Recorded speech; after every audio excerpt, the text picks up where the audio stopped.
Մնացեք մեզ հետ, քիչ անց կվերադառնանք։ Հարցազրույց։ Սրանց կեղտոտ քարոզչական նյութերը, հակարցախյան, արցախատյացություն տարածող այդ նյութերը, որտեղ ֆեյքերով, երբեմն ցավոք նաև իրական մարդկանց դեմքերով գրում էին ու հայտարարում էին, թե իբր բախ ինչի թողեցին եկան Բաթոմանային, ապրեին, կռվեին։ Ասել եմ, որ բա կռիվը այնտեղ էր, կռիվը լիներ, չգիտեմ, Տավուշում, այնտեղի բնակիչները ավելի շատ կտուժեին, գլներ Շիրակում, Շիրակի ժողովուրդը ավելի շատ կտուժեին։ Ակնհայտ է, բայց դա իրոք շանտողություն է, ասել չկռվեցիք։ Փոխադարձ հայհոյախառն վիրավորանքներ։ Փոխադարձ վիրավորանքներից հետո ազգային ժողովի նախագահ Ալեն Սիմոնյանի եւ Իմնեմնիմի ոդքասթի հեղինակների միջև հեռավար վեճը ավարտվեց ձերբակալություններով։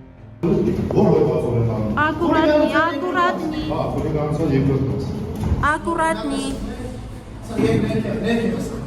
Ավելի քան 1 ժամ տևած քննչական գործողություններից հետո վաղ առավոտյան ազգային անվտանգության ծառայության աշխատակիցները ձերբակալեցին եւ քննչական կոմիտե տեղափոխեցին Իմնեմնիմի ոդքասթի հաղորդավարներ Նարեկ Սամսոնյանին եւ Վազգեն Սաղաթելյանին։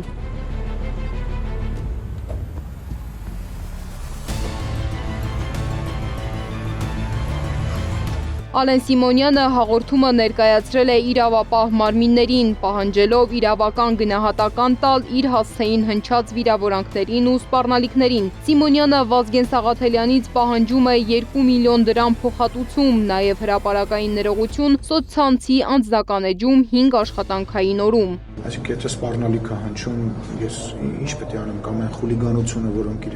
որ իրենց թույլ են տալիս եթերով, կամ մարդկանց անձնական կյանք, ընտանիք, անկողին մտնելու պարագայում, բոլոր այն մարդիկ, ովքեր փորձում են պաշտպանել, արդարացնել այդ մարդկանց, ես առաջարկում եմ պատկերացնել մի իրավիճակ, երբ որ ես իմ հեռախոսը կվերցնեմ եւ կմտնեմ եւ կխոսեմ օրինակ իրենց սեռական կյանքից, իրենց ընտանիքի, իրենց անդամների, ամենուր սեռական հայհոյանքներ կհնչեցնեմ իրենց հասցեներին եւ կսպառնամ, որ ես իրենց հետ հաշվեհարդար եմ տեսնելու եւ առաջարկում եմ իրենք դրանից հետո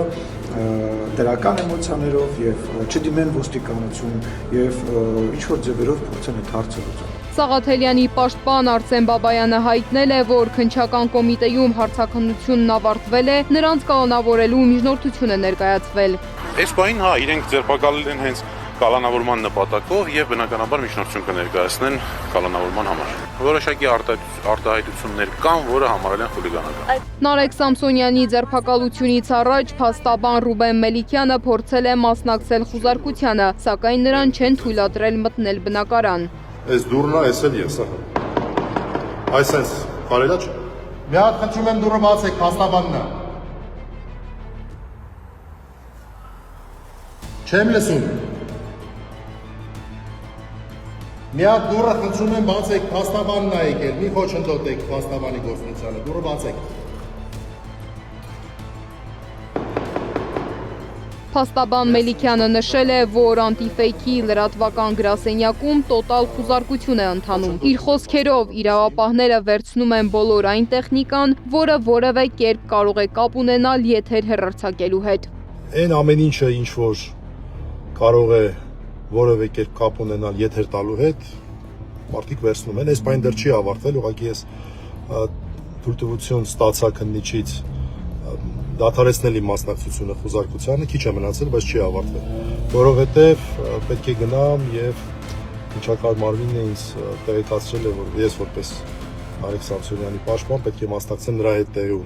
ունենալիք քննչական գործողություններին, հավանաբար։ Պատիվ ունեմ խմբակցության ղեկավար Հայկ Մամիջանյանը Ալեն Սիմոնյանին հորդորել է հանցագործության մասին մի քանի հաղորդում էլ իր Նիկոլ Փաշինյանի եւ թիմակիցների դեմ ներկայացնել։ Ալեն Սիմոնյանի հետ ասած այդ գոյը տեղից վեր է կանում, որտեղ նստում է,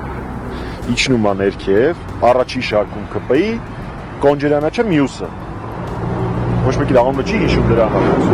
Այդ մարդու հանդեպ հաղորդում է ներկայացնում, որովհետև ինքը Հայաստանի Հանրապետության քաղաքացուն ասել ականջների հետ կտրեմ եւ այլն։ Հետո պատտվում է այս կողմ,